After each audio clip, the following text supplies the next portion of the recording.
Enough. Just enough to get by. It's mundane how days pass where we get by with just enough that is not tragic.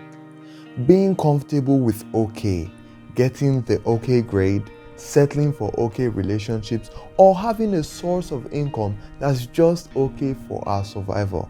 That was where my problem started. Normal was never enough for me. Somewhere within me detested the everyday struggle to keep my head above the water. But to make it out of the abyss, you must first face the dragon. The problem with breaking any norm is that you risk losing yourself in the process. Someone trying to make it out of the rat race risks losing themselves to the system and losing their ability to empathize. I did lose myself, but not to capitalism. I lost myself to something else, something darker. The internet is one of the most groundbreaking developments in the history of man, and within a decade, this creation has changed the course of mankind forever. Claiming to have all the answers, the internet was where I ran to. I was building myself into a model student. I had analyzed dozens of celebrities that I wanted to be like and studied their every move religiously. Alas, I saw freedom. I saw a glimmer of hope.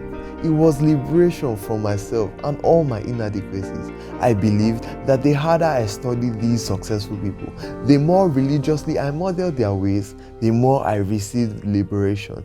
Slowly, I was cleansing myself of all struggles. This took a toll on my relationships. People who made me uncomfortable in the slightest way, I fought off, or I just avoided. I would do anything to get that perfect grade, that perfect life. I looked at everybody around me as a means to an end. If you were not competent enough, or I couldn't see in any way whatsoever that you would help me to decrease my struggle as a student, you just got cancelled. I didn't have any time for service, neither did I have time for fellowship. I mean, why would I?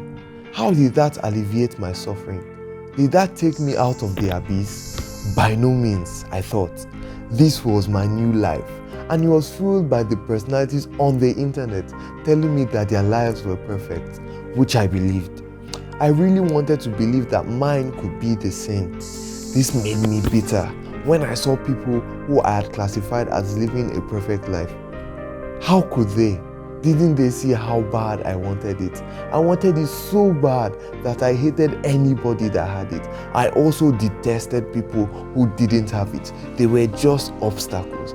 I soon started to see myself as an obstacle. It was a circle of hatred. It was hell, but it felt like progress.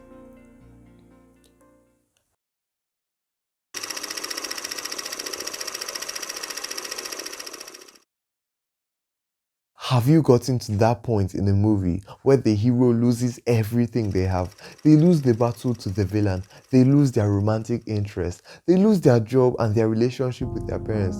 Not only are they lost, but they are also broken. This was me, broken and shattered with a CGPA just above average. And I asked myself, in the end, was it all worth it?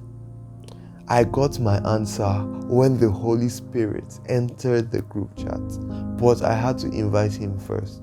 I welcomed him in, and he taught me this simple thing that I'm about to tell you today. Grades, jobs, businesses, relationships, money, degrees, and skills do not bring ultimate fulfillment. I mean, how many times have you gotten glimpses of these and you're still right here searching for something more? I realized that I didn't need fulfillment at that moment.